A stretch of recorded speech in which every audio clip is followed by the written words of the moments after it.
Soy Santiago González Medinilla, soy un entrenador, me especializo en rehabilitación de lesiones y manejo de estrés.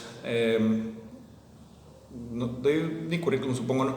He trabajado en el TEC de Monterrey, soy rehabilitador de la Selección Nacional de Fútbol Americano, doy consultorías en diferentes empresas en Baja California, Ciudad de México, Monterrey y demás sobre temas específicos de estrés y clima laboral.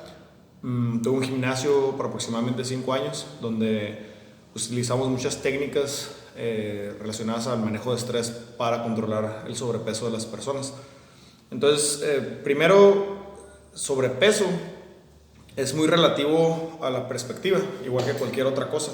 Entonces, lo que para mí puede ser un peso normal, en este caso como 95 kilos, para personas de mi tamaño se les puede hacer sobrepeso, incluso obeso, ¿no? Pero depende mucho de la masa muscular, la densidad ósea y simplemente la perspectiva de que tienes que es un peso saludable, ¿no? Sí está relacionada la obesidad con muchas enfermedades cardiovasculares, de glucosa, de diabetes y demás, pero también tiene mucho que ver la perspectiva, ¿no? Por ejemplo, en nuestros deportes, específicamente fútbol americano, una persona de 130 kilos puede ser un muy buen jugador y estar perfectamente saludable, ¿no? Pero es también el estilo de vida, lo que comen y demás, ¿ok? Entonces, estrés y cómo el estrés se relaciona con la obesidad. El estrés es un bagaje evolutivo. Antes había una amenaza clara, por ejemplo, un oso, un león o un perro muy grande, por decir, que es lo mismo que un lobo. Y el cuerpo reaccionaba con una respuesta de huida, pelea o congelamiento.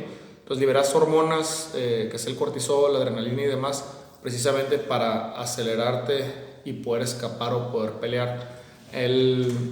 La cuestión cómo se relaciona con la obesidad es que estas hormonas estaban hechas para que durara esa pelea o esa huida 1 minuto, por decir. Si pasaba más de 1 minuto o estabas muerto o simplemente habías matado a la cosa que te estaba agrediendo, al animal, y se terminaba la situación de estrés. Entonces tus hormonas se normalizaban otra vez con esa actividad física. Por eso es bien importante también para el manejo de estrés hacer algún tipo de actividad física, sin meternos en cambiar las perspectivas de la persona y demás, ¿no? Entonces, cuando estas hormonas se elevan para pelear, huir o congelarnos me refiero a que liberamos tanta adrenalina y cortisol y demás que la persona la pueden morder y no tiene ninguna consecuencia en el sentido de dolor o no tiene una reacción, precisamente para que el predador que lo está atacando perciba que esta persona ya no es una amenaza. ¿Cómo se relaciona con la obesidad eso? Pues que simplemente al alterarse estas hormonas de una manera desmedida, de que estamos preocupados por el muro de Trump o que está haciendo Peña Bebé, el cortisol y la adrenalina empiezan a alterar todo el sistema metabólico y todo el sistema, pues ahora sí que hormonal a fin de cuentas, y entonces la bioquímica del cuerpo empieza a cambiar. Entonces hemos tenido clientes que, por ejemplo, les renuncia a su contador y de 15 años y en 2 semanas suben 7 kilos. ¿Sí? No es que comieron tanto, no es que hicieron un poquito de ejercicio, simplemente sus hormonas se descontrolaron. Entonces ahí pues influye mucho la parte esta que estaban preguntándome sobre la autoestima, que si la persona tiene una baja autoestima, se estresa además, ¿sí? Y al estresarse además tiene todo este cambio hormonal, sube de peso y por sus mismas percepciones de que no es suficientemente buena la persona o que no es suficientemente guapa o cualquier otra cosa, que está muy chaparro o cosas por el estilo,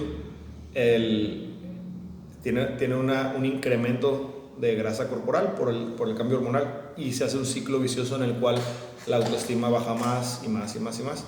Pero no es que la obesidad te provoque falta de autoestima, normalmente es al revés. La falta de autoestima es la que te provoca estrés y eso te provoca obesidad. ¿Cómo curar la obesidad y el estrés? Hay varias definiciones de curas. Normalmente que la situación adversa no regrese por más de 5 años, algo así. Para hablar de una cura, tendríamos que hablar de muchas situaciones culturales y demás que van más allá del tiempo y del enfoque que puede tener este video. Pero una cosa muy sencilla sería el cambio de hábitos de las personas, ¿no? Convencer, no obligar, sino convencer a las personas a que hicieran ejercicio todos los días. Ni siquiera tiene que ser un ejercicio muy intenso o algo en particular, pero cuando hacemos ejercicio y cambiamos nuestro estado de ánimo, porque hay un cambio hormonal también cuando hacemos ejercicio, estamos entrenando nuestro cerebro a que sí tiene control de lo que está pasando. La gente, por decir, no sale a votar porque piensan que no importa, ¿sí?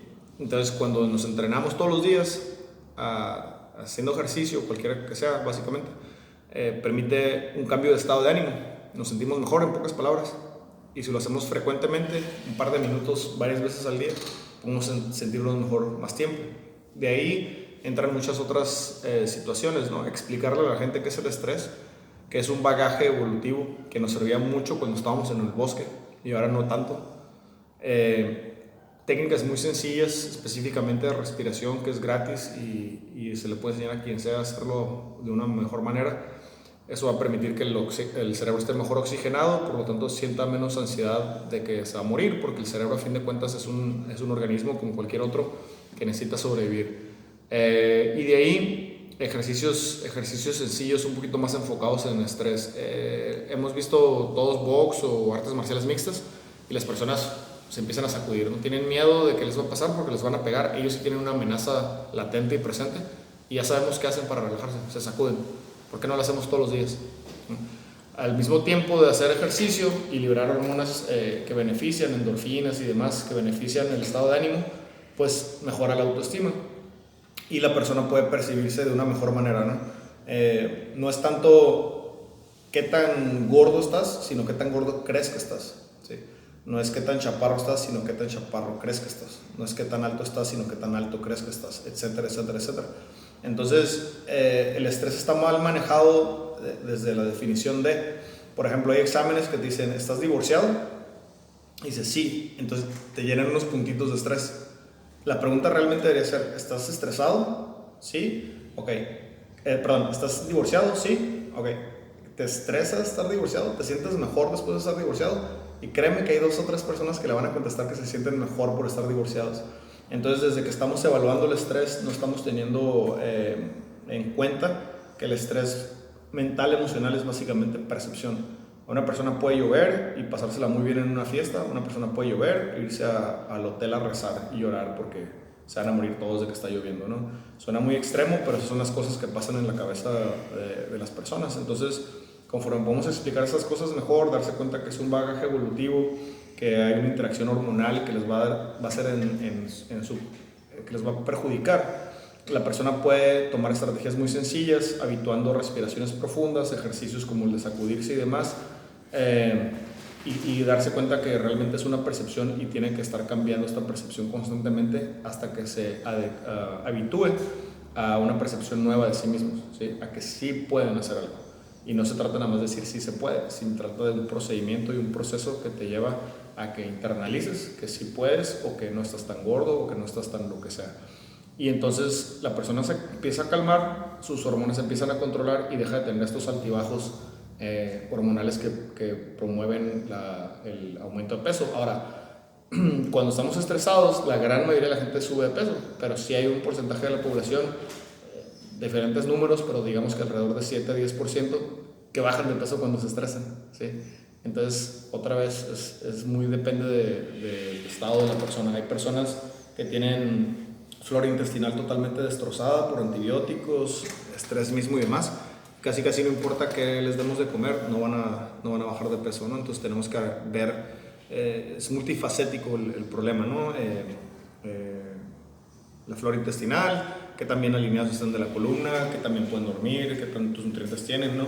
Hay muchas cosas que dicen los nutriólogos, pero también si tú ves un albañil, toma Coca-Cola y tortillas y está bien fuerte y marcado, ¿no? Entonces, ¿qué onda ahí? Pues, entonces hay muchos factores que se tienen que tomar en cuenta para proponer una cura a la obesidad.